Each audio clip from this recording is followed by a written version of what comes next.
Welcome to Speak for Yourself, presented by Hyundai. Pinky in the house. I'm Marcellus Wiley, winning the swag war over there. And look at Emmanuel Acho. For Halloween, I wanted you to dress up as a swag war winner. Yes. Since you've never been that before. Oh, you stop. This is his costume, America. This is a swag war winner. As Pinky would say what again? Say another word. Well, Joy, you make people want to go to hell. Let's get it started with the Cowboys right now, who have a big matchup on the road in Philly Sunday night. Eagles are on top of the NFC East after their comeback win last week. Cowboys are coming off a blowout loss and have a big question mark at quarterback. Andy Dalton is still in concussion protocol, so rookie Ben DiNucci could be making his first career start. Despite Dallas's bad record, Ezekiel Elliott thinks everything will be fine if they beat the Eagles. Listen to Zeke. What we do know is that I think if we win this week, well, are we first in the division? So, I mean, we're still right where we need to be. We're still at a place where you know, we can make a run for the playoffs. We got to figure something out fast, and we got to figure out, you know, we got to win this weekend. Racho, you think the Cowboys will pull off the upset against the Eagles? First off, if the Cowboys and Zeke are right where they need to be, I don't want to be nowhere near them. Whoa. Because where they've been is not right where they need to be. Relatively speaking. Now, let me say it. No, Marcellus, you can't pull off the upset. I don't know how this is a conversation. I'm going to assume that your intellectual capacity has grown and you're not going to argue with me after I get done. But that may not be a safe assumption, big bro. The Eagles fan in me says no. They can't pull off the upset. The Fox Sports analyst says, hell no. There is no way they will pull off the upset. You have to show me how. Cowboys are going to start Ben DiNucci at quarterback. 7th-round pick out of James Madison. Cowboys haven't won a game on the road all season. Cowboys have been outgained by 350 yards the last 2 weeks. Marcellus, let me give you some more data. It doesn't even have to be number crunching. You don't have to go to Columbia to know this. I can tell. Zeke is more likely to fumble the ball than he is to score a touchdown this season. A little bit. You tell me how, in God's name, the Cowboys have a chance of beating the Eagles. I don't even care about any given Sunday, so you're saying there's a chance. I like the Cowboys. Like I told you, I have an affinity for this team, the Dallas Cowboys. I still call them America's team because America still moves with the Cowboys. The emotions of America, they move around the Dallas Cowboys. But right now, there is no plausible nor possible way in my mind that these Dallas Cowboys can beat the Eagles based on what we've seen the last 3 weeks. Oh, I disagree with you. I think the Cowboys can pull off the upset against the Eagles. Let's talk about it. How? One, this is a division where we're going to see two teams matched up against each other with the same amount of wins, and neither one of them have won consecutive games. Oh, you guys coming off a win? And the definition of your record is inconsistency at the quarterback position and by record. So for you to start to say, the Eagles look like they're on track. Eagles look like they're on pace. And then I've heard you before, and I'm going to cut your argument before you even make it again. Oh, the last 4 weeks, if you want to really look at the Eagles, they had the win over the 49ers, mash unit. Then they had 2 losses, but it was what? The Steelers and the Ravens. And then look at them. They get a big win last week. Oh, my God. If you really want to look at it, close your eyes and squint. In that 4-game sample, they could be close to 4-0. I don't want to hear that. I want to hear about the inconsistency of this team, especially at its leadership position, the quarterback. How can the Cowboys win? Forget about the Eagles losing. How can they win? I don't know. They can't. You can't feed Zeke. Let me tell you why you can feed Zeke. Because sometimes when you look at someone or you just look at the other team, those colors right there, something triggers in you and it says, oh, we got their number. Ezekiel Elliott is 5-1 against the Philadelphia Eagles. Ezekiel Elliott, in those 5 wins, 19-plus carries. In the 1 loss, only 13 carries. Feed Zeke. Feed Zeke works against the Eagles. If you look at this relationship between what the Cowboys have now at quarterback and what they need out of their running game, it has tilted fully in Zeke's corner. They have to feed Zeke. Even if he fumbles, they have to give him the ball. If he fumbles again, they have to give him the ball because that's their only way to determine success. If they ride Zeke like they have in the past, they will have the same kind of success they've had in the past, which is another win. So that jacket you're wearing, that color of it, it kind of reminds me of Pepto-Bismol. Oh, and I say that because your take makes me sick. Makes you sick. But also, you can feed Zeke. But Marcellus, like when you need to take some Pepto-Bismol because you got something wrong with your stomach and you're eating, it just runs through you, you can feed Zeke. But that ball, Marcellus, it just continues to run right through his arms into the ground. So like that jacket and your take. And I'm clean. Let's talk about it. You can't feed Zeke, Marcellus, because it doesn't work. I was like you. I used to be like you. Just feed Zeke. That is the way to the promised land. Just feed Zeke. That will end all of your errors, Cowboys fans. Just feed Zeke. Then I realized the more you feed him, the less he does with it. How you got 5 fumbles and 4 of them you lost on the season, Marcellus? How? It doesn't make any sense. Zeke hasn't really done anything for me. And when I look at it, Zeke is a reflection of the Dallas Cowboys. Let's go. See, because the Dallas Cowboys, they're going in the wrong direction. Can I bring up my opponent's head in the opposite directions? Full screen, please. Last 2 weeks, bro. Eagles, 50 points. Cowboys, 13. Eagles, 7 touchdowns. Cowboys, 1. Let's just look at the net difference in yards, because you tell me that net difference in yards. Okay, let's just look at net yards. Can you not make up categories? Let's look at net yards.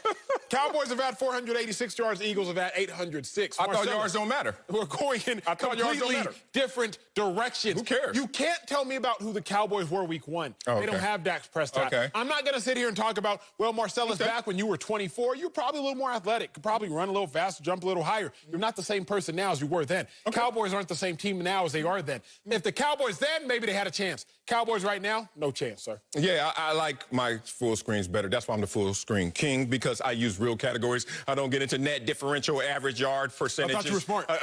I am, but the viewers, hey, how y'all doing? So here's the thing. You over here trying to go deep into the weeds because you know if you stay on the right path, it's going to be obvious that the Eagles are in trouble. First of all, we're both former players. You started your career on a 5-11 team. Yeah, y'all was sorry. I know. I watched you. I ain't see much of you, but I saw y'all losing a lot of games. And guess what? I swear, me being on a 5-11 team, as I was as well, we walked into every game thinking we really had a chance. Now, did we realistically have a chance? Sometimes that was answered very early in that game. But for you, pre-game, to sit there and say, oh, it's an L, I don't know that competitor, and that's not who you are, Acho. But you're up here now being an analyst. Okay, it's cool up in here. Air conditioning, no uniform to wear. So guess what? You're going to have a different take, a different perspective of the game. Well, let me give you some perspective, young man. Talk to me. Since you want to talk about, yesteryear what the Cowboys were, what are they now? Oh, are they the 3rd-ranked offense still? Yeah, they were 1st ranked with Dak, and now they're 3rd ranked. What do you guys rank with the same quarterback? 2A? Is that 28th? Golly, y'all got the same quarterback and y'all 28th ranked trying to say, now we gonna do something. Look, you're going against a porous defense, but you're also going out there talent for talent, and who was the most talented player on this field? Despite his fumbling issues, it's still Ezekiel Elliott. That's where my confidence lies, in the most talented player who has to take the pressure off of a rookie quarterback who now may be over his head, but I'm going to read you a scouting report. Some saying he's right where he needs to be. I get it now, Marcellus Wiley. You are assuming that our viewer is an idiot. No, I didn't say that. No, you are. Let me tell you why. Let me tell you how you're making that assumption. You really want to? Yes. Okay. Let me tell you how. You said I'm smart. This is what you are doing, Marcellus. You too? Yes, and myself. Yes, now we're talking. What you are saying is very simple. Eagles have 2 wins. Cowboys have 2 wins. If I were just descending upon earth yesterday and looking at the schedule, I would say, okay, a 2-5 team has the same opportunity to beat a 2-4-1 team. Yes, if I just descended upon here and never saw a game of football. Okay. But I'm going to assume that the viewer's intellectual capacity is like mine, and we are not just some idiots walking around with no eyes who have never seen a game of football before. Anybody, Marcellus, who has seen the game of football can understand these 2 teams are not alike. These 2 teams are very different. You're right. Carson Wentz, the last 2 weeks, he has 6 touchdowns total and 1 interception. Yeah. What do the Cowboys quarterbacks have for you? A 3-point game and a 10-point offensive performance. The 2 teams aren't even alike right now. Right. So it's done. So, no, I'm right. You made all my points for me. First of all, I wasn't talking about the idiotic viewers. I was talking about you trying to go into the weeds, making you look like the idiot, since you want to say that, because you can't stay in the standard pathway. You can't stay where this makes conventional. Standard pathway is this. How many wins do both teams have? 2. Okay. Now, you want to get... That's not the same. Yes, it is. You want to go deeper. You want to start to say, but their wins look different and their losses look different. What does that matter ultimately in this situation? Did y'all beat Washington? Did the Cowboys beat Washington? Did we beat the Giants? Did you guys go down to the last second to beat the Giants? So why are we going to go into that part of the conversation? I'm going to stay right here. Look at this. I'm going to stay right here. They have a quarterback that we don't know anything about, and that may be to his advantage. They have a quarterback that people are saying there's plenty to like about him. Quick decisions, accuracy is top-notch. He can move around, and he's elusive against rushers or even free blitzers. Now, the beautiful thing about the Cowboys is we know what Dak Prescott was doing for this offense, and he's gone, though. We know what Andy Dalton was doing, and not much, but he's gone. Now, you have no scouting report on Ben DiNucci, but all of your projections are based on what you assume he's going to do. I don't need to assume. I know who Carson Wentz is. He's a franchise quarterback who just a couple weeks ago was playing the worst football at the position. A couple of weeks ago. And now he has one win to show from all of his greatness. And guess what? That's not enough. You're still in a tie virtually in the win column with the team that you're saying, no doubt, you're going to end up beating. How do you make it make sense? Because just because the number is the same does not mean the value is. What the heck do I mean? Y'all more valuable now? No, let me tell you what I mean. What are you talking about? Nigeria, the currency there they use is the naira. The currency we use here in America is the dollar. $200, 200 naira. I like that. 200 naira is 0.52 cents. It's not even worth a dollar. 200, 200. $200, 200 naira. Cowboys got 2 wins. The Eagles got 2 wins. But just because the number is the same does not mean the value is the same. Marcellus, what's your currency exchange? The Cowboys' 2 wins is not equivalent to the Eagles' 2 wins. Furthermore, the Cowboys have more losses. Furthermore, if nothing else. If the Cowboys win this game, that's all going to change. But let's just use it right now. Sure, that will change. Yes. Absolutely. What's the currency exchange? I love you when you go analogous, except they're not analogous. What's the currency exchange when it comes playoff time? Do they want to say, oh, well, you have 9 wins, but those don't look as good as their 8 wins, which look better? They don't get into that. They go strictly by how many wins you have. That's the first differentiator, right? The Cowboys are in position to be in first place. Did you not hear Ezekiel Elliott talk? So you can take me all around the world, all these different countries. Take me to your homeland. But when you come to the NFL and they have to say it's playoff time, they only looking at wins and losses, brother. You talking about playoff time, that is 10 weeks from now. We are talking about wins and losses, which will dictate who will win this matchup. Yes. I'm telling you, if you want to use wins and losses to argue who's going to win this matchup, that's what I am doing. I'm not talking about the playoffs. Playoffs, you just got to get a ticket to get into the dance. Well, then stop talking about currency then. No, because the currency we're talking about is you talking about currency to deduce who's going to win the game on Sunday. You're telling me the Cowboys have a chance because they have 2 wins. And I'm saying those 2 wins is not a valid argument to saying that they have a chance. I went beyond the 2 wins. I also talked about their offense is more prolific. Yes. You know why? Who has a better wide receiver group? Cowboys. Who has a better running back group? Cowboys. Okay. Cowboys. And who has a better quarterback? By play this year. Eagles. I don't know. I don't know.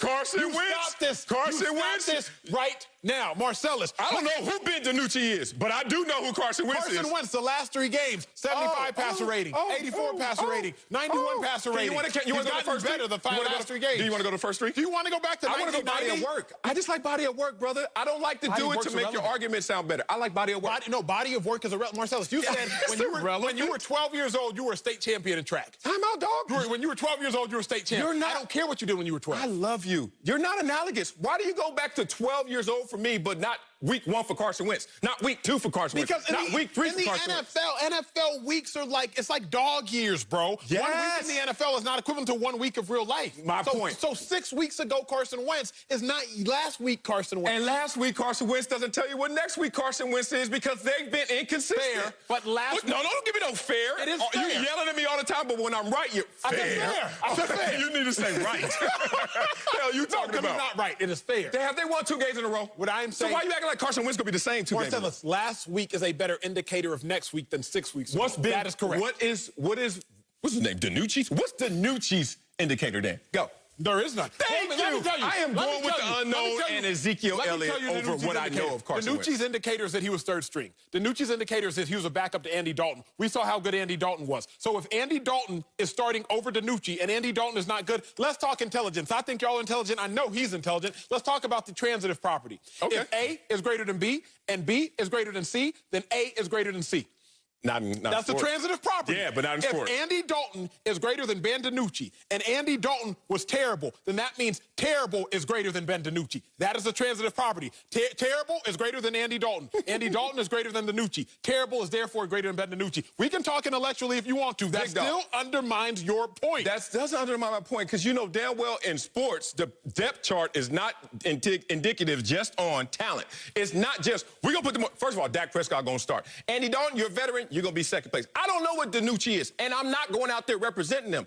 I'm just saying you, as a former competitor, is now saying there's no chance that the Cowboys can win this game and upset them? If I was a player, obviously I'd be in there, rah, we can beat anybody. We can beat anybody. Heck yeah, let's go out there and do it. But as an analyst, as somebody who is not too far in the forest to see the trees, as somebody who's taken a step away from the forest, I don't even like trees. I'm allergic to grass. As somebody who's taken a step away from the forest, Marcellus, I look at it simply. Ben DiNucci, I can't trust him to win the game. Yeah. Ezekiel Elliott, we can't trust him to do anything. And the Cowboys' defense is historically the worst defense the NFL has ever seen, and we have seen hundreds of defenses, if not thousands, in the NFL. It's bad, bro. You don't have a valid argument. You can sit up here and smack and talk them gums, but you don't have a valid argument. My valid argument is, look, the offensive line issues of the Cowboys are deep, and everyone knows it. 11 different offensive line combinations. Correct. You know what you guys are on? Your 14th offensive line combination. Some look at that and say, oh, well, that's an excuse why they haven't been good. But I also look at that and say, oh, that's a weakness to attack if you're the Dallas Cowboys up front. This is a game, if you're up front for the Dallas Cowboys, you can get off on the Philadelphia Eagles because of their issues up front. We went through all the excuses for Carson Wentz. First, it was his accuracy. Then it was his decision-making. Then it was like, you know what? He doesn't have any weapons around him. Then it was the injuries up front. And then all of a sudden you started to see him stabilize, as you said, in the last 3 weeks. The only thing that hasn't stabilized is the win column. All of it has not manifested and translated into wins. So a division, and especially a team that has not been consistent, I don't know where you're getting all this confidence from, especially when the team you're talking about is inconsistent. Coming up at the top of the hour, I'm never arguing like that again. We have more on the Cowboys and Eagles. We'll tell you if Mike McCarthy or Carson Wentz is under more pressure Sunday. But first, the trade deadline is only a few days away. We'll tell you if Aaron Rodgers should be upset if the Packers don't get him some help. Next, Speak for Yourself, presented by Hyundai. Welcome back to Speak for Yourself, presented by Hyundai. Let's head to Green Bay. Back in April, the Packers were criticized for not drafting a wide receiver to help Aaron Rodgers. And now the Packers are in first place, but the trade deadline is Tuesday, and reports have linked them to several receivers. Rodgers said about the reports, quote, "We'll see it when we see it." So, big bro Marcellus, yes, put the gloves down. Please, I don't like the fight. I told you that 1,000 times. Damn. Should Aaron Rodgers be upset if the Packers don't get him help at the trade deadline? No, he shouldn't be upset. Not at all. Aaron Rodgers, the veteran, some would even say GOAT, but certainly one of the greatest quarterbacks that we've seen in NFL history, should know better than to sit there and hold his breath hoping that they get some more talent at the receiver position. Let's talk about why he should think this way and why he should be in the know of that's not what's going to help them going forward. Aaron Rodgers was one game away from the Super Bowl last year, and a lot of people will walk away from that game, at least in the offseason, was saying, oh, they were one weapon away from that game and winning it against the 49ers. Really? Were they? Because last time I checked, receivers don't even dictate Super Bowl success. But what happened in that game was the running game that dictated the success for the 49ers, to the tune of 220 yards by Raheem Mostert, 4 touchdowns, brother, and 285 rushing yards in that same game that they got drugged in. That same game, Aaron Rodgers went 31 of 39, 326 yards, 2 touchdowns, 2 interceptions. Aaron Rodgers wasn't one weapon away. Aaron Rodgers almost had a clean, damn near perfect game. They went against a team that they couldn't stop the run against. And if you want to address it in this trade deadline, address a run defender. Address the defensive side of the ball if you want to go anywhere. But if you talk about the weapons on offense, it's unnecessary. Let's have a little fun right here. Talk about the top receivers, let's say since 2010, our era right now. Since 2010, Aaron Rodgers basically starting in 08. Let's go with this. The 2010 receivers that are still active, the best of them. Julio Jones, Antonio Brown, Larry Fitzgerald, DeAndre Hopkins, A.J. Green, T.Y. Hilton, etc. I can give you the top 10. Only 2 on this list. Golden Tate and Emmanuel Sanders even have championship rings. And in that Golden Tate performance, we saw him go in the Super Bowl, only have 17 yards catching.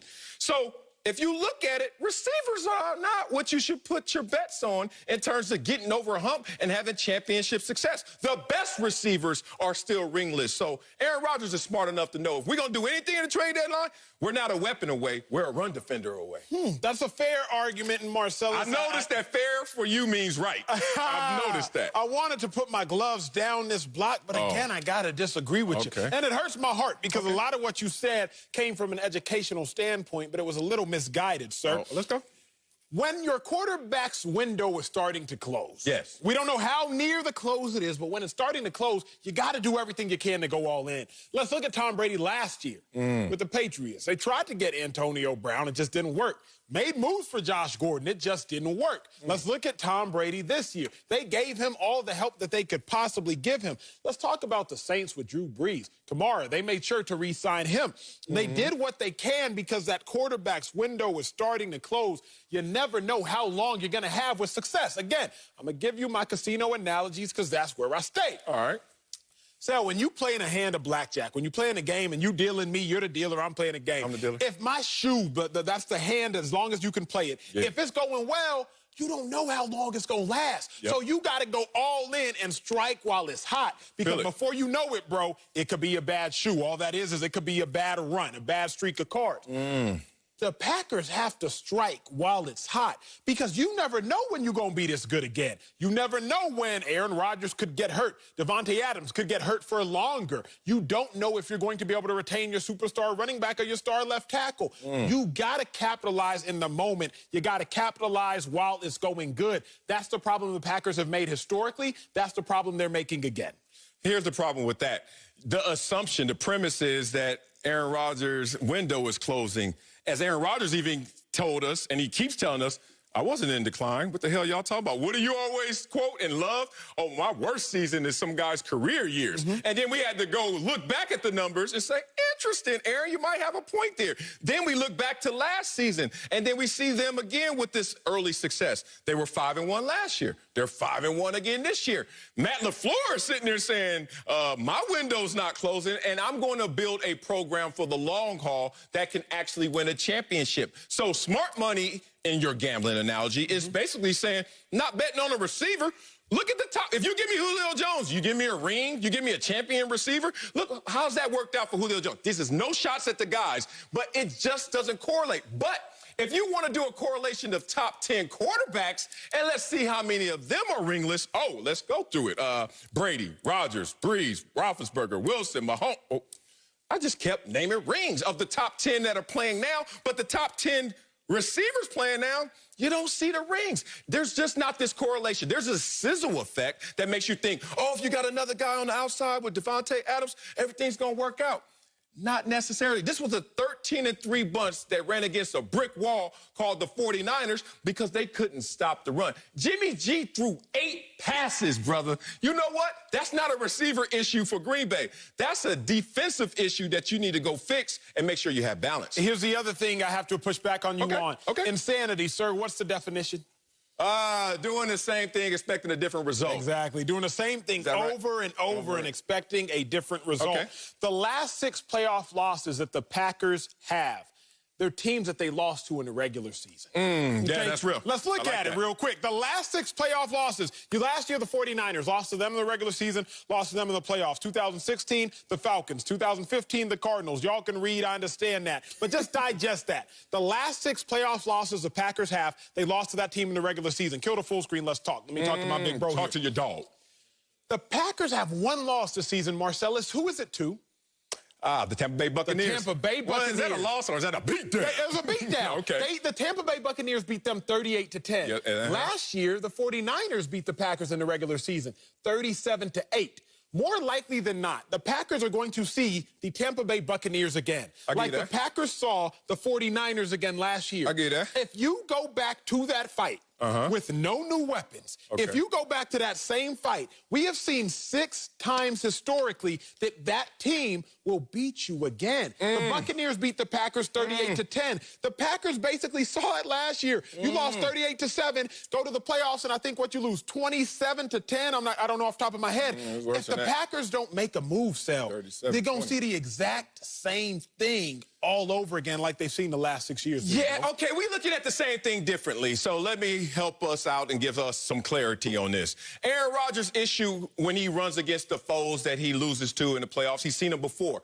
And the thing is, what they don't fix is the fact that they can't defend against those same teams. Aaron Rodgers, the teams that he's lost against, we're talking about his 8 playoff losses, the average score given up is 38 points a game. What quarterback you know and you're going to walk out on the field and say, yeah, I'm going to put up over 38. I got him. Like, that's an impossible task to ask. 44, they lost. 37, 37, 45, 51 given up in those losses in the playoffs. You lost last year, 37-20. It could have been worse, but 49ers took their foot off the gas, kept running the ball, and was still mowing the lawn. The thing with it is, I think in appearance, I think in perception, all they need is one more weapon. But if they really look at Aaron Rodgers' career, the Packers' issues in the playoffs, they just give up too many damn points. So then, defense. Your issue isn't that the Packers don't need help, it's they don't need receiver help.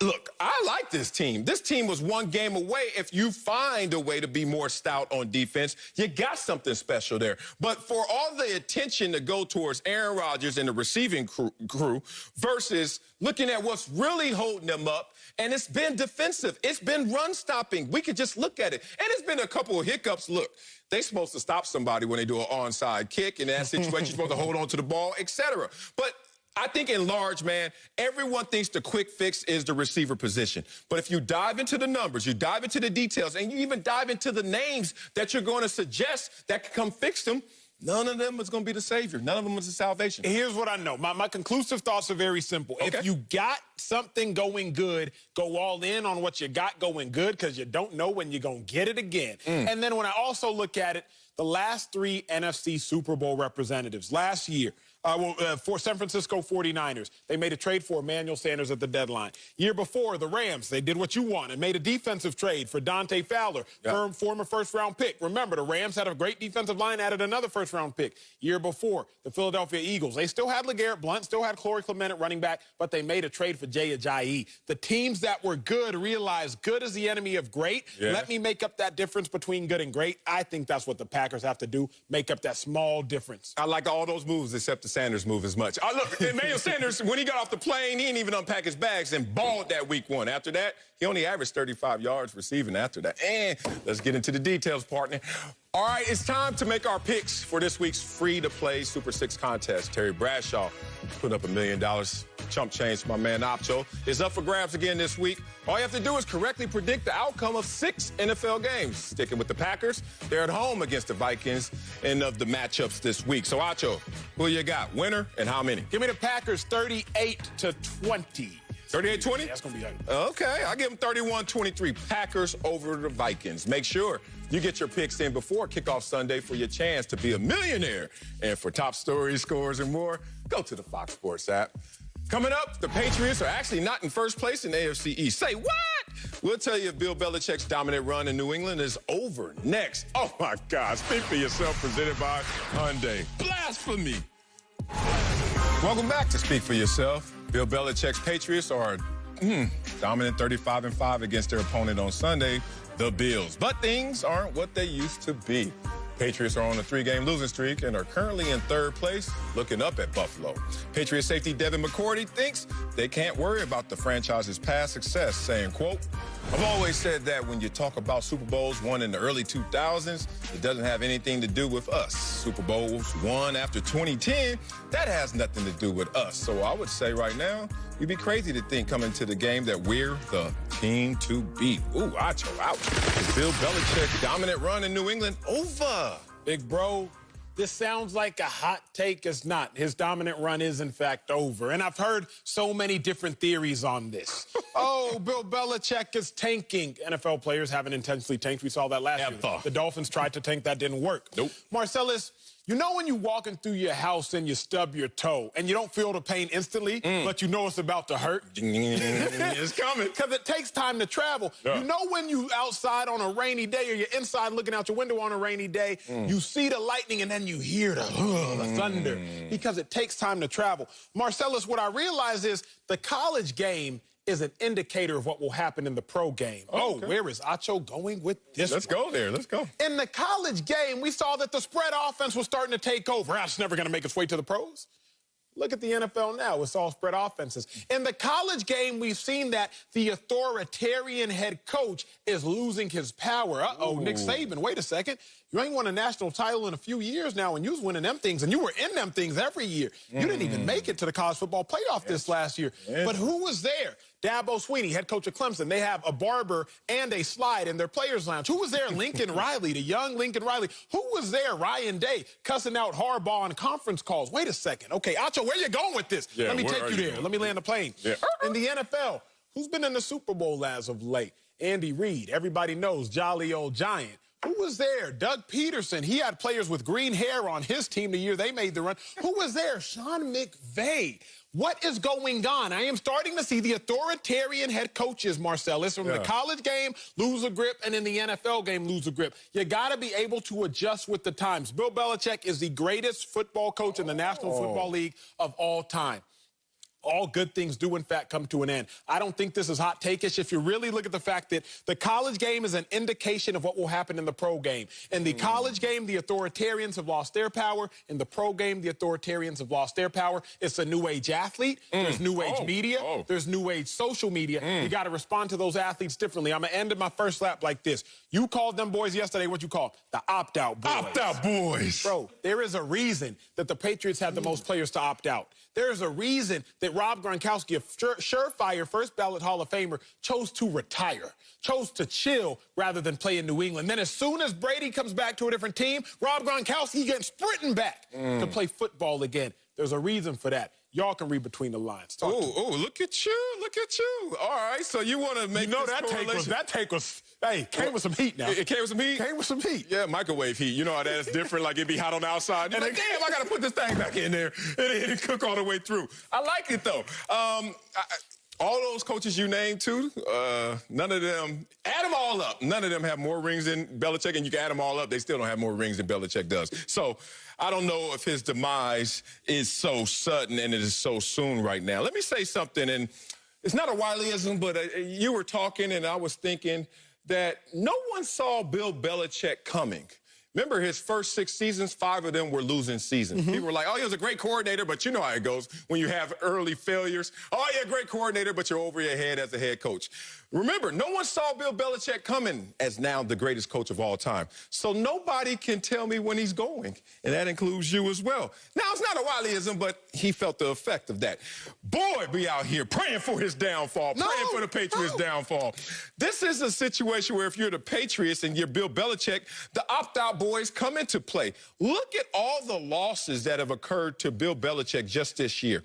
Let's talk about, obviously, Tom Brady gone, but the opt-out boys and how COVID has affected this team in the offseason and during the end season. Like, literally, they've been the most affected team, as we talked about with the opt-out boys. Marcus Cannon, Dante Hightower, Patrick Chung, Brandon Bolton, like real players. We're not just talking about guys. Like, these are names.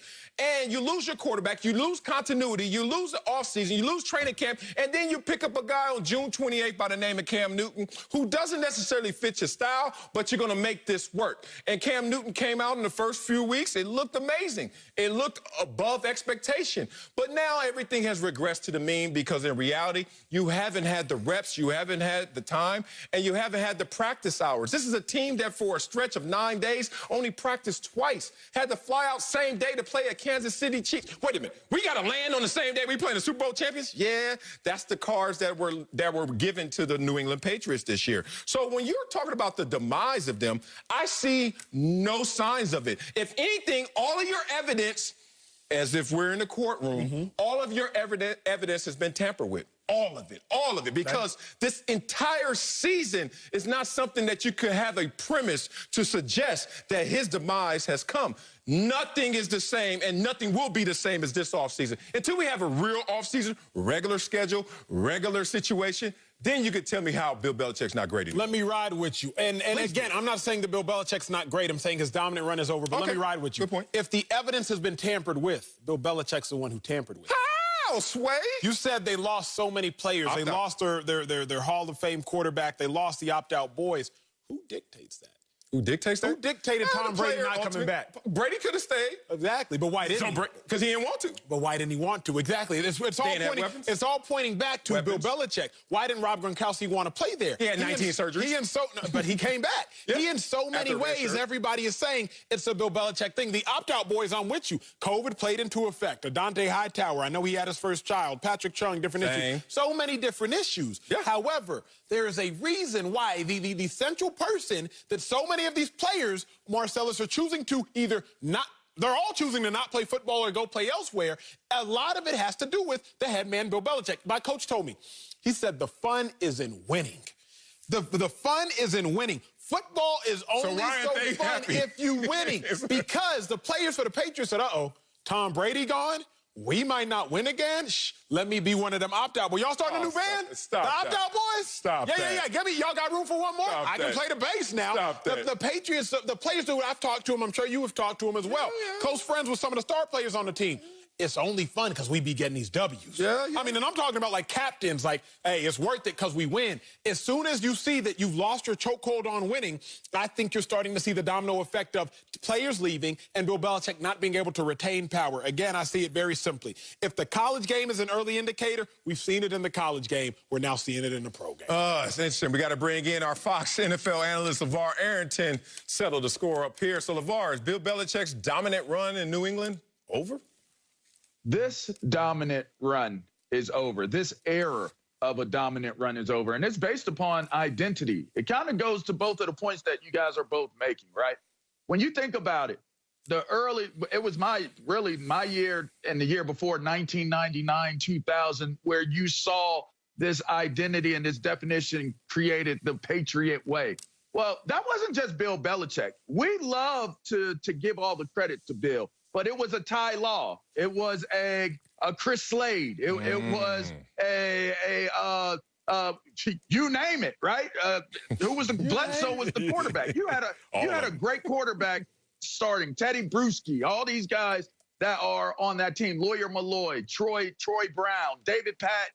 That identity was established with that group of guys.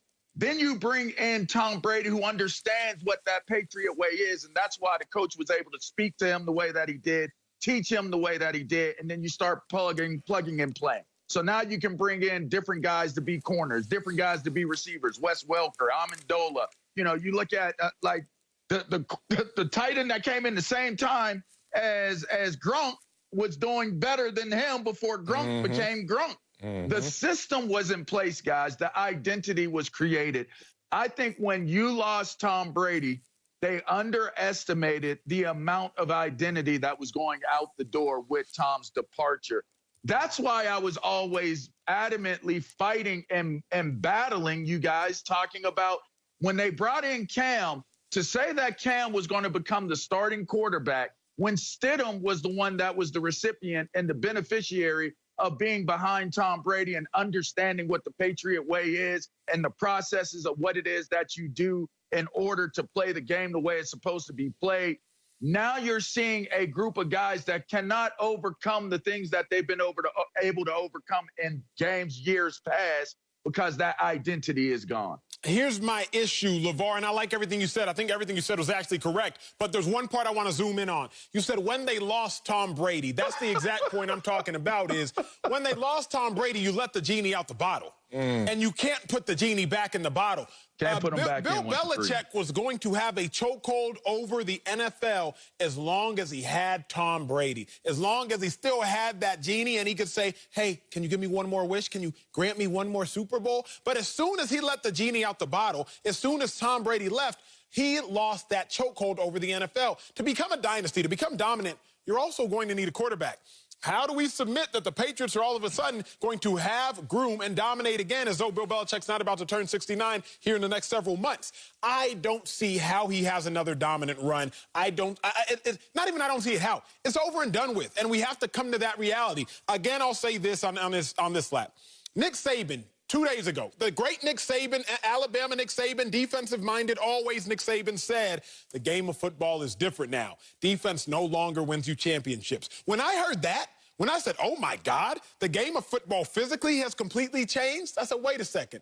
Emotionally and psychologically, the game of football will and has changed as well. And Bill Belichick, without Tom Brady, he won't be able to offset the changes and his lack of ability to change with the times. Yeah, here's the thing, man. I think a lot of this is grossly exaggerated. Just on a big picture conversation, like, what's the point of having success and being Bill Belichick and having a dynasty if, 7 weeks after a dynasty, we're literally up here saying, it's over, it will never be. How in the hell can you even say that? And why would you even want to have the intention and effort to say that? To me, it's not even close to being over. Acho wants to keep giving me how the college game is really the forecast for the pro game. Okay, let's use Alabama. What's Alabama ranked right now? Oh, number 2. 1. No, number 2. Clemson is 1. 2. Alabama's 2. Okay. Yeah. They've won 2 of the last 5 national championships, just like Clemson. So it doesn't look like Clemson has surpassed them. Like Clemson has won one more recently. But 2017, we also know Alabama's won one. Here's the thing. We don't know coaches of the caliber of a Bill Belichick in any sport that survive losing their franchise player and continue at that level of dominance. But that doesn't mean the plane's going to crash. It may be a little turbulence up there. But what was Pat Riley without Magic Johnson, Kareem, and all that? We saw that. Not exactly the same. What was Phil Jackson without Michael Jordan? Then he went to Kobe. Oh, what was that? So here's the point. To really exaggerate the demise and just say because you lost Tom Brady, you lost everything. You lost players, starters. Let's go the next season after he has an offseason with Cam Newton or whatever other quarterback, and let's see how that plays out. You can start to see the beginnings of the end. Alabama's number 2, right? To your point. And I'll play that ball game. Usain Bolt was great. He was unbeatable. But as soon as Usain started to lose, we was like, uh-oh. It's about to be time for him to be done with it. That's not and he ended up retired. What I'm saying is this. Alabama, Belichick ain't going to get old and get coached. You're already old. What I'm saying is, I'm saying he might not be able to turn with the times. We can't act as though Bill Belichick relates to players in the same way that Sean McVay does. Hold on. That would be an ignorant You already saw him change up how he relates to players. Tom Brady bringing in Cam. Thank you. He brought in Cam, and Tom Brady couldn't get a compliment out of Bill Belichick in 20 years. And as soon as Cam came in, what did he do? He called him a kid. Flowers. He called him a kid. No, he gave him all the love. Say, I've never seen a guy. He gave him more respect than we've seen him give guys. Come on, man. Yeah. I don't know what y'all dictate is respect. Yeah, that is true. No. Now you're being argumentative. Come on, big guy. You telling me that Bill Belichick gave Cam Newton some amount of glowing respect? Yes. Talk about his work ethic. He did. Talk about it, LeVar. You also, I got to take issue with continuing to use Alabama. Alabama continues to still bring in the top-rated recruiting classes, top 5. So you got to keep in mind, in college, it's based off of the amount of talent that you're able to bring in year after year. Yeah. Not so much anything else, because in the end, I always say, if you look at it at its bare minimum at the root of all of it, it's always going to be players over plays. You can look like an amazing coach sometimes and not call amazing plays. There are a lot of people that have really cut their teeth, made reputations, and made careers of having players that made them look like they were geniuses when they were far from that. So when you look at the college game is much different because you're able to go choose your workforce in a way that's very, very different than in the pro ranks because of the salary cap and all these other different things that take place. With Bill Belichick, what he's dealing with right now is, and the reason why I use Tom Brady as the main reason, he is the last remnant. He is pretty much the last artifact outside of Bill Belichick from the identity that was created when this era of dominance began. See, but I disagree. So even though this era is to me, and I agree with you, the dominance is over for now. It has to be a different era. It has to be a different identity that's built in order for him to do it and resurge again.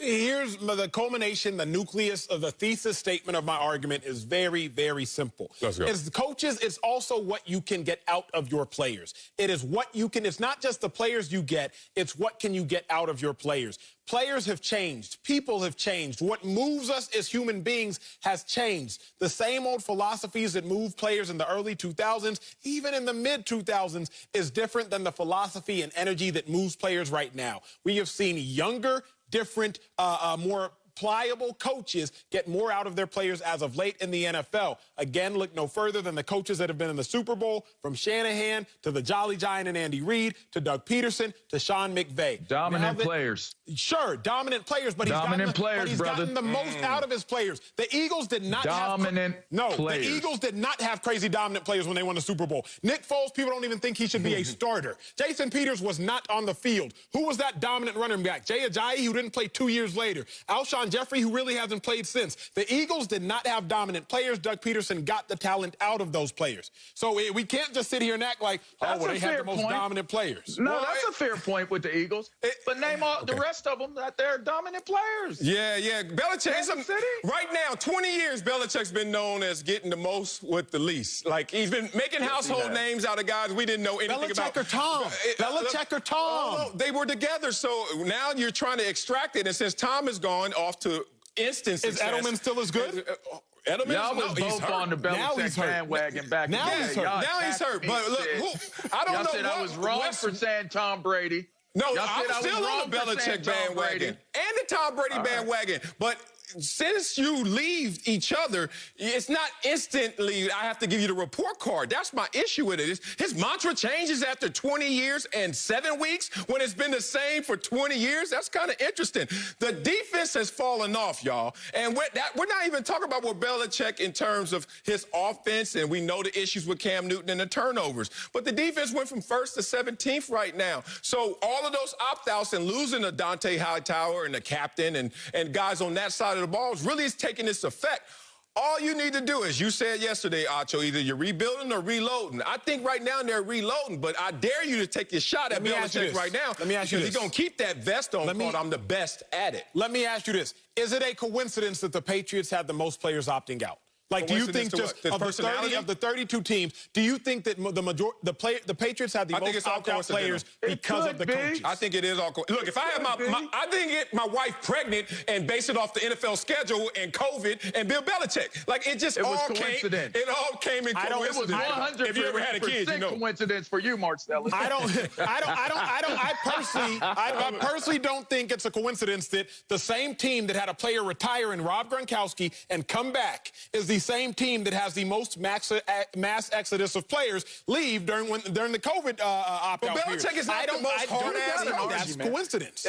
It's not an off-base point. It really isn't. We can sit here and act as though like it's a coincidence. Really? Nobody can confirm it. But we can use our common knowledge to make an educated guess that, wait a second, Gronkowski literally retired. No, you're using that instance to make a glamorous, glorified argument off of one instance. Yeah, here's the thing. You got to understand, Bill Belichick is not the hardest coach to play for. Everybody I know that played for him, including the Gronkowski, he built up a reputation as being a frat boy and having all the fun in the world under Bill Belichick. And Julian Edelman is still on this team, dancing on cars in Beverly Hills. Who's the hardest coach? Lamborghinis, not just cars.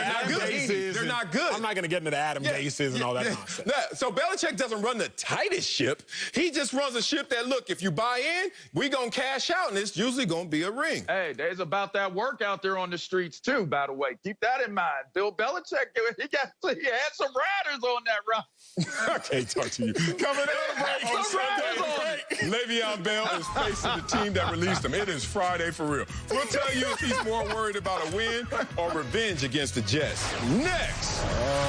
You're going to do Belichick like that. Welcome back to Speak for Yourself. Le'Veon Bell is set to have a reunion Sunday when his new team, the Chiefs, face his old squad, the Jets. Bell was released by New York 2 weeks ago after he clashed with head coach Adam Gase. But Gase still doesn't think Bell is worried about revenge, saying, quote, I'm pretty sure that he's going to be worried about just winning the game.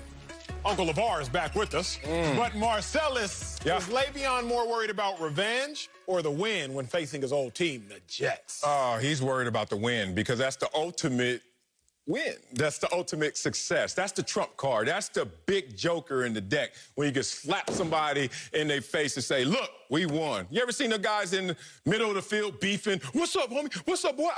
We better than you.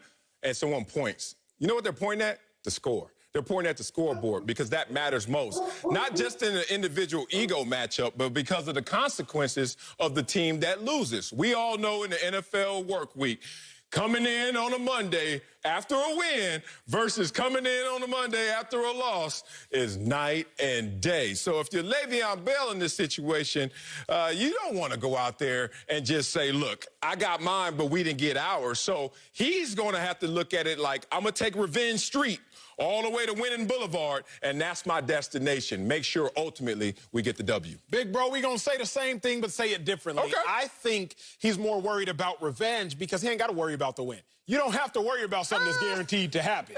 Like, I'm not worried about my next sentence of oxygen. I'm like, I'm just going to be able to breathe. You're just gonna do it. You ain't got to worry about the win against the Jets when the Chiefs are really have one loss to the Raiders and the Jets can't find a way to win. Because he's not worried about the win, he's more focused on revenge. Now, you talking to a dude who feels like he's been the underdog. I'm the kind of guy got cut by the Eagles, Marcellus. I saw an article, Eagles cut linebacker, Emmanuel Acho signed linebacker Najee Good. I print out that article, I tape it to the front of my notebook, and I looked at that the rest of my career. Now, mind you, the Eagles signed me back. I'm sharing a linebacker room with this linebacker Najee Good, but the rest of my career, I literally had that because that revenge, so to speak, was my motivational factor. That was my thing that continued to drive me. If the Chiefs win, it doesn't mean that it doesn't have an implication on how Le'Veon did. If the Chiefs lose, it's not because of Le'Veon. If they win, it's not because of Le'Veon. But Le'Veon Bell can still ball regardless of the outcome. For that reason, I do think Le'Veon is probably more worried about revenge because a win is going to come. But can I get that revenge either way? You know, I would say for two reasons, he's not worried about revenge, and it's more about getting the win against the Jets. One is because before we got to this point, we looked at Le'Veon Bell as possibly the most dynamic running back, possibly the most dynamic offensive player in the National Football League. We may not remember that moment in time because there's been so much turbulence in between. And it's crazy because if you look at him and the parallels with AB, it's very relatable, right? So we're looking at a guy that has greatness. The second point I would make is that when you look at the amount of history, the connection, the ties to the New York Jets, there are none. If anything, if I'm Le'Veon Bell, I might be upset that things didn't work out. But, boy, they paid me a whole lot of money. And gave me an opportunity to get another job. And that job landed me with possible repeat champions in the Kansas City Chiefs. I don't think that there's enough history, enough connecting tissue between Le'Veon Bell and the New York Jets for this to be a revenge game. Yeah, his motivation has to be bigger than just this one game. And like Acho said, they should win this game, duh. So he has to think big picture in this situation. He is in Kansas City to do two things: add some positive numbers to his production and add some positive perspective to his perception of how the world is receiving Le'Veon Bell right now. Because he's being looked at as a malcontent. He's being looked at as a guy who doesn't necessarily fall in line. He looks like a guy that is not going to go with the team. He's going to go for I over we. So he needs to clean up his perception and get his production in order. You have no time to be going out there on some revenge missions because that's not going to serve you going forward. It's funny when you look at this situation that when Le'Veon Bell looks at the other team and he says, damn, that's the team that paid me but played me at the same time, you get a mixed bag of feelings. I've never been in that position before. But Acho talked about the mindset of how he felt like he was an underdog. Now, I want to push back on that because a lot of times people reset what they feel based on how they want to justify and how they want to feel. Let me talk to y'all. So sometimes people can say I'm an underdog. But sometimes you can be just an underachiever, and now you're trying to change that for your own pillow to lay on. Think about it. Let's talk to Acho. Acho, I'm from a small school. You went to UT. You know why you went to UT? Because you was all-state and a beast in high school, right? So now you get to NFL and everything resets. And now I don't want to look at it like it's an underdog situation. Like, dog, you come from UT to the league, you ain't no underdog. Like, I was an underdog, if anything, and I still didn't even think I was an underdog. I said, I got a chance. And if I'm Le'Veon Bell, I don't need that underdog, or I don't even need to believe that I've underachieved. I need to think that there's enough in front of me to go cover that ground and make some noise. Le'Veon Bell is good enough. Great. Yeah, he's good enough and young enough to still be something in this league, not to go out on a revenge sword, an underdog sword, or an underachieving sword. I don't know if I agree, gentlemen, and I don't know. I'm hesitant to think that it's because y'all are further removed. I don't think that. I'm interested in his perspective. Let me say this. Say it. Let me say this, because Marcellus, your underdog mentality can change based on people's perception of you. For example, sir, I went to Texas, right? But then I tear my quad at the combine, fall to the 6th round in the draft, tear my MCL my rookie year. Now I'm left to the wayside. Like, I've never seen this dude play. He might not be any good. Le'Veon Bell, he was balling in 2017, sits out 18, comes back in 19, not great. Early on in 20, not great. People don't think Le'Veon's the same Le'Veon. I don't think that's a matter of underachieving as much as it's a matter of being the underdog. So I see your point on the surface level, but if I'm going to take that deep dive into the details that we so often do on this show, I say that just because at one point in time you were on top, doesn't mean that you can no longer at any point in time be an underdog. Sure, when I went to Texas, I was that dude, but by my second year in the NFL, it's totally different after 2 injuries and I ain't played in about 16 months. Le'Veon Bell was that dude in 2017, but after sitting out a year and being unproductive for a year and a half, I do think that he has that underdog mentality and he's going back for some revenge to show everybody, and really the Jets and Adam Gase, just how good he is and what they're missing out on. I hate to do this, but since Marcellus did it the other day with Jay-Z, Sean Puffy Combs, and Marcellus Diddy and me, boy, I'm gonna do this. I'm gonna do this the right way. The reason why elite matters in this situation in terms of revenge and how he feels about himself. You were good at UT. You were a fine player. You had a misfortune at the combine, but all due respect, you weren't DJ. Right? No question. If you're Derek, or you're like LeVar Arrington coming out of linebacker U as the linebacker, not a good linebacker, but like the linebacker, which Le'Veon Bell was a running back, one of the great running backs to leave Michigan State. He became one of the great running backs in a traditionally, historically rich running back tradition in Pittsburgh. His DNA, his reputation does not allow for him to approach things as an underdog because he's been on top. The target has been on him the entire time, even during his shortcomings of being suspended in Pittsburgh or not playing and playing up to level in New York. The target was still on him to be great. It's never gone away. Therefore, the level of player that he is, it does not allow for him to be an underdog. I hated to have the high side, but, you know. Man, you earned the right. You earned the right to boost yourself. But here's why I vehemently disagree. Because we don't have to look very far to have a pure, blatant disagreement. Des Bryant, historically great Cowboys franchise, historically great position. He wore a historical number. Des Bryant missed the season like Le'Veon Bell missed the season, but Des Bryant tore his Achilles. Des Bryant hasn't really contributed in over a year and a half. And you can look on his Twitter, you can look at anything, hear his quotes. Des Bryant has uttered that he is a underdog. Just because at one point in time you were great doesn't mean that you can't have that underdog revenge mentality. You better believe, I'm sure if Des Bryant's going to go play the Cowboys, if the Ravens activate him from practice squad to that active roster, there's going to be a little more fuel in that fire because y'all passed up on me dating back to 2017 and 18. That's Des Bryant would be speaking.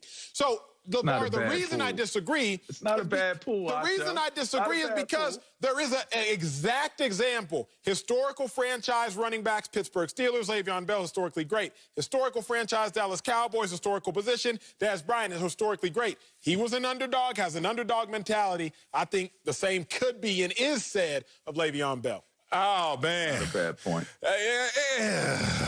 What's up, man? That's not a bad. Y'all looking at it the wrong way. It's not. You took my queen on that one. That's not a bad point, Acho. It really wasn't. Look, I'm talking to all. That's a great pull. I'm talking to all the underdogs and underachievers out there that reset their expectations because of disappointment. And it's funny that that focus has to be on what you've done. To be an underdog, an underachiever, you're now focusing on stuff that's already of record, already of history. It's all behind you. And that's why I don't look at things that I've done. I look at the things that I can do. And that's why I don't look at myself as an underdog or underachiever, because there's still so much in front of me that I don't have to look under for. I can look over and look over these situations, these obstacles, this adversity Le'Veon has faced. Le'Veon Bell is 28 years young. And we gonna sit there and now change this whole mental complexion to now you're an underdog. You know what I hate about what always comes with underdog? Someone always says what Acho just said. Now I got more ammunition, more fuel. Wait a minute. You have more fuel now because people are betting against you? We talked about this with Baker Mayfield. But when you were the man, when you had it, when you were not just a guy, you were that dude, you had what? Full, less, or more? You shouldn't even change your calibration. And that's why I don't like it. A lot of guys want to feel comfortable and, hey, I went through some problems, and now I'm an underdog. No, you're not. You still got the same opportunity in front of you. You just don't believe in it. Let's be real, though. Let's be real, because sometimes there is an involuntary psychological response. Let's talk about it. We all love track here, and y'all fans, y'all ride with me here for a second. There is a reason that the person who is behind catches the person in front of them. Because the person in front of them, psychologically, they can let off the gas. This isn't just an individual issue. There's literally psychological responses, a dopamine response when you are close to that finish that allows you to let off the gas. I think there's something about being behind, whether literally in a race or figuratively in your mind. I think there's something about being behind that does let you turn up a notch. I can't knock the people, Big Bro Marcellus, who do have another gear that they didn't realize existed. I can't knock the people who can go 1 degree higher, who didn't even realize they had it in them, but something pulled it out of them. I think everybody has that ability when they are counted out to step up and do something that they hadn't done before. And to bring it back full circle a little bit to Le'Veon, I think he has been counted out. You talk about underachieving. Let's talk about underachieving. You can underachieve for a reason that's not your own. Ryan Tannehill underachieved with the Dolphins for a reason that wasn't his own. Kenyon Drake underachieved with the Dolphins under Adam Gase for a reason that wasn't his own. Robbie Parker underachieved with the Jets for a reason under Adam Gase that wasn't his own. Jarvis Landry, you could argue, underachieved with the Dolphins under Adam Gase for a reason that wasn't his own. And Le'Veon Bell underachieved with the Jets for a reason that wasn't his own. So while you are correct, you're incomplete, Big Bro, in that, yes, underachievement exists, but it's not necessarily their own fault. Look, anytime somebody walk up to me and say, I didn't know I had this gear, I didn't know it existed, I'm saying that's all on you, big dog, because if you never used it, that's another conversation. But you should at least know that you have it in existence. So for you to even start with that premise tells me you weren't working at full potential. And that's on you. But now, since you're not working at full potential and then you hit adversity because somebody is working at full potential, then you're going to sit there and say, oh, I underachieved. Oh, I'm an underdog. Now it's time for me to rise up and go full throttle. I can see it in Acho's face. He's an underdog. Here's why I disagree. And only because I actually studied this with psychology. Hey, hold on.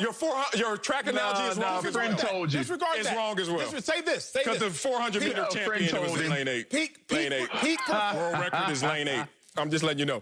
Peak performance. Peak performance is very similar. It's very simple. When the maximum difficulty reaches the maximum ability of a person, that is when there's peak performance. You don't get peak performance, Marcellus, without maximum difficulty of a moment. Like, you just don't get that. Like, literally, psychologically, that is peak performance. So maybe you were the individual who can peak without an issues, but you see peak performance in primary sports when the maximum level of difficulty. You talk about the 400-meter record out of lane 8. When did that happen? Didn't happen on a random day. 2016. At the Olympics. It didn't happen at random. It happened because of maximum level of difficulty. 100 is the finish We see that in several different moments in life. Oh, I'm going to take you to break, but I ain't no underdog, y'all. I got this. Coming up in our next story, the Cowboys and Eagles have both underachieved this season. We'll tell you if Mike McCarthy or Carson Wentz is under more pressure on Sunday. Next, or which one's the underdog? Speak for yourself. Speak for yourself, presented by Hyundai. I'm sorry. Were you hurt? I can't stand you. He was a little bit hurt. Marcel's Wally, Manuel out. Let's head to the NFC East for our big story. The Cowboys and Eagles have a big matchup Sunday night. They each have just 2 wins, but the Eagles are in first place after Carson Wentz led Philly to a big comeback win last week. On the other side, Mike McCarthy's Cowboys are off to their worst start since 2015. Andy Dalton is listed as doubtful, so rookie quarterback Ben DiNucci is expected to start. So, Acho, who's under more pressure Sunday, McCarthy or Wentz? Very simply, Carson Wentz is under more pressure. Yeah? Yeah, Wentz is under more pressure, big bro, because pressure is always the result of expectations. Okay. Dallas Cowboys don't really have any expectations. Here's why I know that, and here's why this should be a very simple conversation with you. If you're not already out on Mike McCarthy, you're just not going to be out all season. Me? So I'm not out all Anybody. season. Okay, Anybody. I'm one of those people. Like, you're one of those people who Mike McCarthy can do no wrong by you this year because he needs a year. He lost his quarterback. He needs a year. Look at Tom Brady with the Buccaneers. Last year, they weren't good. Now they're good. Look at the Steelers. Last year, they weren't good. Now they're good. You told me this all week long. Yes. Give the Cowboys a year. Give Mike McCarthy a year. Yep. If Mike McCarthy hasn't already done enough for you to be like, yo, I'm gone, like he has for me and a lot of Cowboys fans, you just not going to be out. I mean, the dude let Kyler Murray become a superstar, put up 38 points, although Kyler was already on his way, but that kind of national television, that great solidified it. The Cleveland Browns, they put up 49, let me not give them a point, put up 49 points against this Cowboys team. Yeah. They let Daniel Jones solidify his position as a starter. They made Kyle Allen look like a competent quarterback. If you're not already gone on Mike McCarthy, he can't do no wrong by you. So even if he loses a game, you're just going to say what you told me, what Greg Jennings told me, what everybody's telling me. Give him time to bake the cake. If you put a cake in the oven and take it out too quickly, the cake will fall flat. Mike McCarthy needs some time to bake these Dallas, oh my God, or whatever nonsense y'all been telling me all week. So Mike McCarthy has no pressure. As a result, Carson Wentz obviously has more pressure. Oh, you know you're wrong on this. Mike McCarthy of obvious choice, too. You lived in Dallas. Mike McCarthy is right now under a microscope with a microphone next to him, amplifying everything that happens in Dallas. Everything that happens in Dallas is exaggerated. It's hypercritical assessment that comes from guys like ourselves who sit up here and just want to go through every single issue and magnify them versus Carson Wentz. He under no pressure because there's no consequences. Think about it.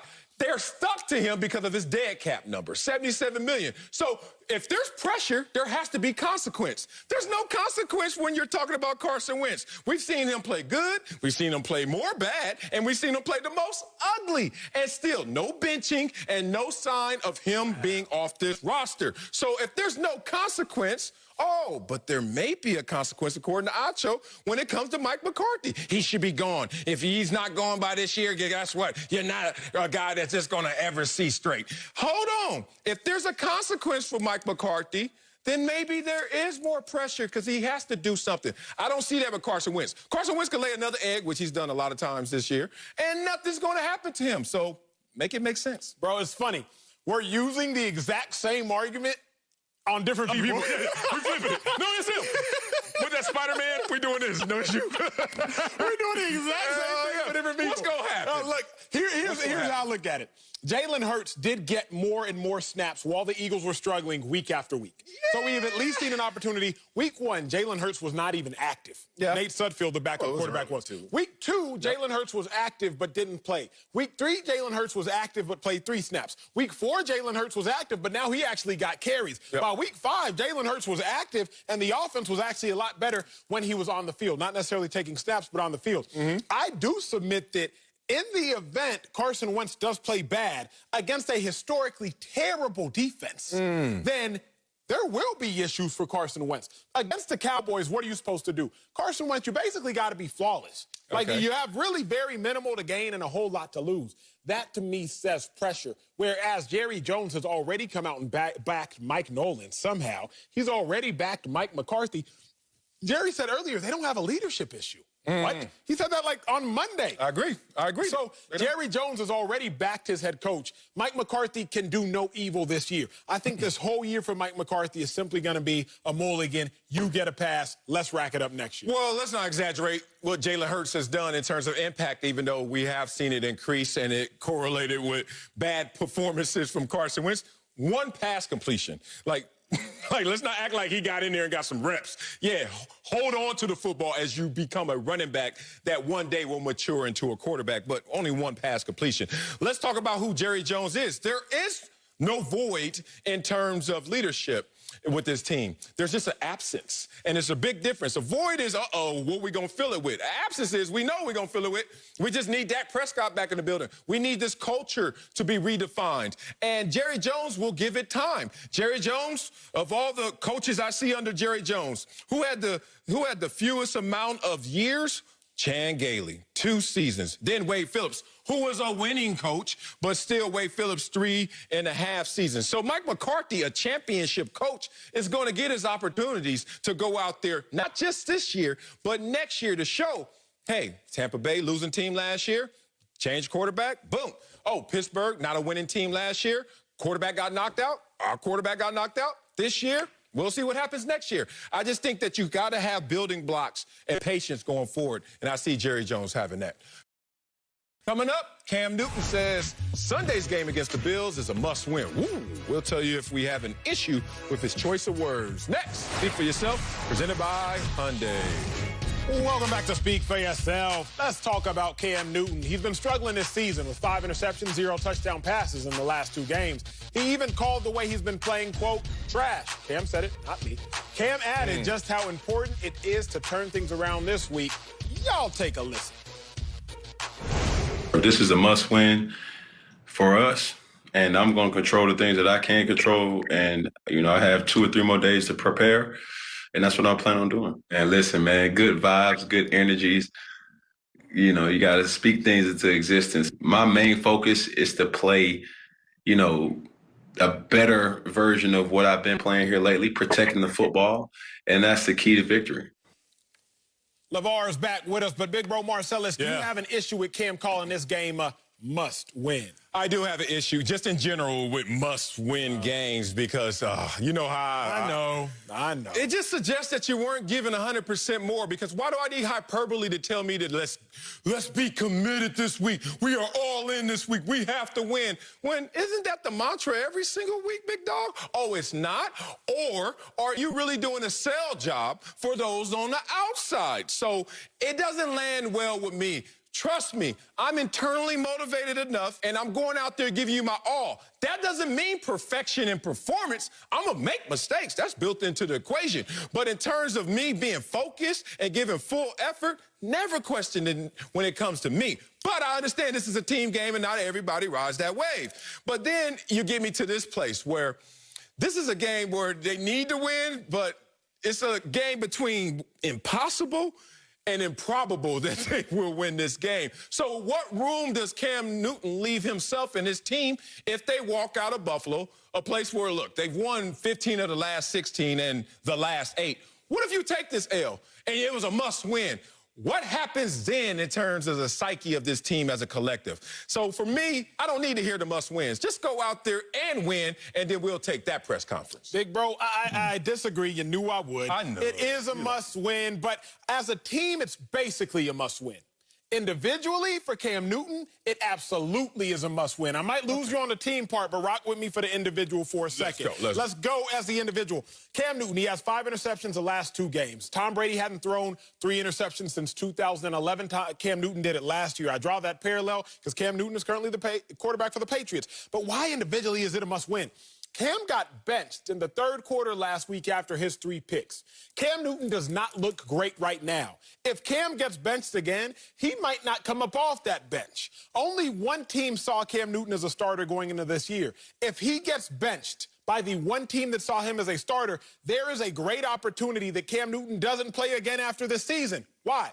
Because Cam doesn't want to be a backup, and nobody would see him as a starter. There is an impasse. So it's a must-win for Cam individually, because you could make a non-hyperbolic statement that Cam's career is on the line in this game. If he gets benched again and doesn't come off of it, the one team that viewed him as a starter no longer views him as a starter. He doesn't want to be a backup. Simple as that. For Cam, the individual, it's a must-win. For the Patriots, you're 2 games back of the last wild card spot with 10 games left. Is it a must-win mathematically? Sure, there's probably some statistical probability that you could get away with not winning. But is it a must-win? Basically, it absolutely is. So individually, is it a must-win? For Cam Newton, no question about it. For the team, is it a must-win? I submit it is as well. I believe it's a must-win situation as well. Well, I'll say this. I don't have an issue with him saying it's a must-win situation.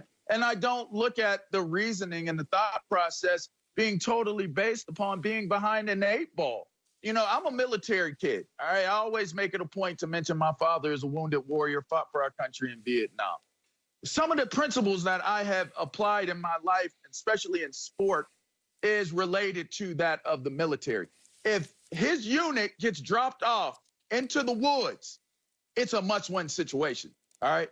Must win meaning that everybody comes home. Must win means you achieved your objective and you were able to return home.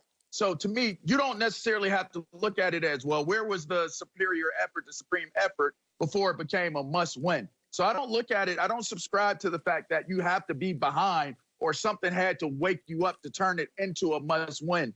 Maybe understanding that there is a sense of urgency that needs to be a collective belief moving forward with what it is that you want your goals to be. Sometimes you got to put that type of weight on what it is that you're trying to accomplish. I hear the weight argument, and I hear, hey, we got to run. And people are like, what? There's fire, run. And then it's like, oh, okay, I'm going to run, and I'm going to maybe run faster. But this is a situation where Cam Newton is basically trying to sell it like he's going to put it all on him. And then he goes into the energy conversation, which, what does that matter in football? It's a meritocracy. You could be a nice guy and be sorry. You could be a butt and be good. It doesn't matter your mental complexion. It doesn't matter your personality. It doesn't matter how you're thinking through it. We all know on the field between the white lines, it's just moments of truth. What you gonna do in that moment? Are you fully prepared, and are you ready to execute? So when he gets into the conversation of must win, even though literally we know not to take him by those words, and then you get into the mental play of, hey, we must win because really I need to win, then guys are gonna look at you kind of with a little side eye like, is this really serving all of us or is it just serving you? So for me, if you're gonna be the guy who's the leader who says something so grand, let it land in reality fully, or else you will be questioned. I view this game for the Patriots and Cam Newton like I viewed my group projects in college, when you're getting graded collectively, but you're also getting graded individually. Cam Newton, the Patriots, yes, they need to win. It's a must-win to a degree for them, but you as the individual, ain't no doubt about it. You better bounce back. You got a lot riding on this one. Yeah, coming up, Carson Wentz is trying to keep the Eagles on top in the NFC East. I'm going to tell you why he has a lot on the line against the Cowboys. That's next. Speak for yourself. Welcome back to Speak for Yourself. Let's talk about Cam Newton. Y'all should listen to us off mic. Who's been struggling with 5 interceptions with 0 touchdown passes in the last 2 games. He even called the way he's been playing, quote, trash. Uh-oh. Oh, we talk about Cam Newton? What is this? Can y'all rewind and give me something new? Technically, Carson Wentz, in theory, has been playing trash, yes, too. That's wrong, too. All right, we're supposed to be talking about Carson Wentz. I'm just reading. What is it, Ron Burgundy? All right, let's go now. Let's talk about Carson Wentz, who's been up and down this season. Thank God I ain't got no ego. He led the Eagles to a big comeback win, technical difficulties. But on the other side, he's tied for the most interceptions in the league. I'm going to finish this. Next up is a home game against the rival Cowboys. Wentz's Eagles are on top in the NFC East, but they still haven't won back-to-back games this year. Thank you for being my brain. I had no idea we were talking about somebody else. So, Acho, what's on the line for Carson Wentz against the Cowboys after you finish laughing, as you should? What the hell was I talking about? It's Friday. Friday. Bro, what's on the line for Carson Wentz? It's very simple. Carson Wentz's whole season has been defined by the gray. Is Carson Wentz good? Is Carson Wentz bad? Is Carson Wentz going to be replaced by Jalen Hurts? Is he not? This game, I believe Carson Wentz will go into the black or the white. Oh, okay. Carson Wentz early on, he struggles against the Washington football team. Early on in the season, he sucked. 7 interceptions over the course of, 4 or 5 games? But then again, the last 2 games, he has 6 touchdowns and only 1 interception. It's been great. It's been a muddy picture. When you play against the Cowboys, it's going to be very simple. If he goes out there and balls, he can silence all the doubt, silence all the haters, shut everybody up. But if he goes out there and does anything but balls, think about this. Eagles are going into a bye week. Okay. So if you're going into a bye week, what do we do about Jalen Hurts? The Dolphins went into a bye week, and they started Tua over Fitzpatrick, even though Fitzpatrick was playing so-so. Maybe we should make the same decision. If he goes out there and struggles against a team, which is literally impossible to struggle against if you're a quarterback. We've seen that time and time again. I think what's on the line for Wentz is simple. You can shut everybody up, or you can give everyone a microphone. It's no longer going to be gray. Coming out of this game on Sunday night versus the Cowboys, Carson Wentz, you're going to move into one area. You're going to move into the red, you're going to move into the black, but you're not just going to be sitting there at neutral. Okay, so we go, all right, you went black and red, or you went black and white. You started black and white, but you realize how polarizing that is in this racial world. Let me stop. Okay, I don't know if it's black or white, black or red. I don't even think it's gray. It's a lot more bad than good. 28th ranked in passer rating. Is that gray? Oh, that's not gray to me. Completion percentage at 30th. Is that gray? Passing yards at 10th. Is that 29th? Is that gray? Most giveaways at the position. Is that gray? You are colorblind if you think that this is great. This is bad. Black, red. I don't care what color you want to say. White. Let's go here. He's in a situation where the only thing that this game will satisfy is his feelings. This is just only thing on the line are his feelings. You know why? Because if you go out there and beat the Cowboys, which is historically the worst defense we may have ever seen by the amount of points they are allowing, who gives a damn? Yeah, Carson Wentz, you're a franchise quarterback making the 3rd most amount of money this year, and you beat the worst defense ever. But if you lose, all some people are going to say, damn, Carson Wentz, here we go again. With no consequences again. What's going to happen to Carson Wentz? Absolutely nothing. They're not benching him. They're not trading him. They're not getting rid of him. You don't think there's a chance they bench him? No, you know why? I already called for that, and nothing happened. He was playing worse, and they didn't bench him. He plays bad again. We're just going back to where we started. And in that situation, there were no consequences. Why would there be some now? I'll say this. At a minimum, here's what Carson Wentz can get. He can get another extra life. Remember when you play in video games or a card game, whatever case may be, Super Mario, because most everybody plays Super Mario. Love that. You get to a level, Marcellus, where, okay, you get one more life. I love that so life. you can now be allowed to die, but you didn't really end the game because you got one more life based on a level you got to. Okay. I think if Carson Wentz wins dominantly, he gets an extra life. What's that extra life on the football field? He's allowed another bad performance. Hopefully he doesn't have one, but he gets an extra life. Carson Wentz against the Pittsburgh Steelers, really against the Ravens, he earned an extra life because it's like, wait a second, you put up more points against these 2 teams than they had allowed all season. He earned an extra life. Carson Wentz, when he went on the road, helps beat the 49ers. You earn an extra life. If you dominate the Dallas Cowboys at a minimum, I think he earns an extra life. I don't know what level that is when you beat the worst defense ever and Ben DiNucci, and then you get an extra life. We're not playing the same video game. Coming up, Big Ben and Lamar Jackson playing against each other for the first time on Sunday. We'll tell you which quarterback has more to lose next. Speak for yourself. Well, welcome back to Speak for Yourself. Ben Roethlisberger and Lamar Jackson, they will meet for the first time on Sunday when the Steelers travel to Baltimore. The Ravens have only lost 1 game this year, but Lamar's passing numbers have been as high, haven't been as high as last year's MVP season. On the other side, the Steelers are the only undefeated team left in the league. So, Marcellus, which quarterback has more to lose on Sunday? Is it Big Ben Roethlisberger or Lamar Jackson? I'm going to say Big Ben. In this situation, you got to remember what this team was last year and what they are expecting to be with Big Ben. Big Ben's been balling this year. Let's be real about that. And he's the cherry on top to an 8-8 team that last year overachieved and now feel like with Big Ben, we shouldn't even have to overachieve. We should achieve a lot. And Big Ben has to prove that this team belongs with the champions from that division last year, a 14-2 team last year in the regular season. So I think this is about really appeasing the teammates. Like, with me as your leader, we're going to now get over that hump. Right now, they're in first place in that division. And you can't take really any shots at Big Ben and individual performers, but you can't take shots at the record per se. Before that Cleveland Browns game, we were looking at a team that beat the Giants, Broncos, Texans, and Eagles. And then we saw convincing wins against Cleveland Browns and a convincing lead that almost was evaporated against the Titans. My point is, if you have Big Ben, not only do we need to get over that hump, stay over that hump, but now go out there and start to attain a lot more. That's what this team is looking for its leader in Big Ben. Man, I got to say Lamar Jackson, but I say Lamar Jackson because, again, let's talk about that pressure. It's a result of expectations. Lamar Jackson, he was the MVP winner last year. He came into this season with more expectations probably than any player besides Russell Wilson, I would argue. Lamar Jackson came into the season with everybody holding their breath wondering, can he do it again? Thus far, he's been good. But you see how critical we've been of him, not because he ain't been good, but because he hasn't been as good as he was last year. You go into this game against the Steelers team that is already undefeated. You have one blemish on your radar, one blemish on your record. You can't afford to drop another one, particularly in a year where there aren't two first-round buys. Okay. Because now if you lose this one, at best, you're more than likely going to end up as, what, the 5th seed? You might have to go on the road 3 times in the playoffs just to get to the Super Bowl. I think there's legitimately more that Lamar Jackson can lose, and just figuratively, as far as perception, Lamar Jackson has more to lose if he doesn't win this game.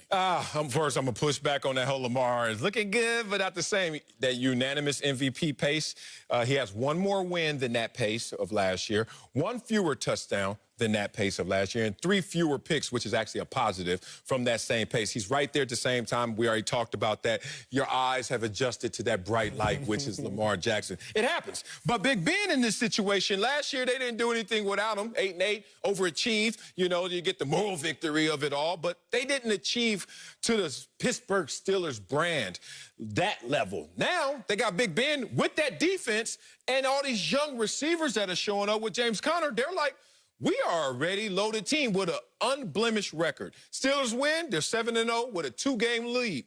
They don't, all of a sudden you're 6-1, and you're looking at the Ravens like, hey, in that tiebreaker, the Ravens could win that situation. You and I just figured out one of our differences. You continue to tell me that pressure is based on expectations.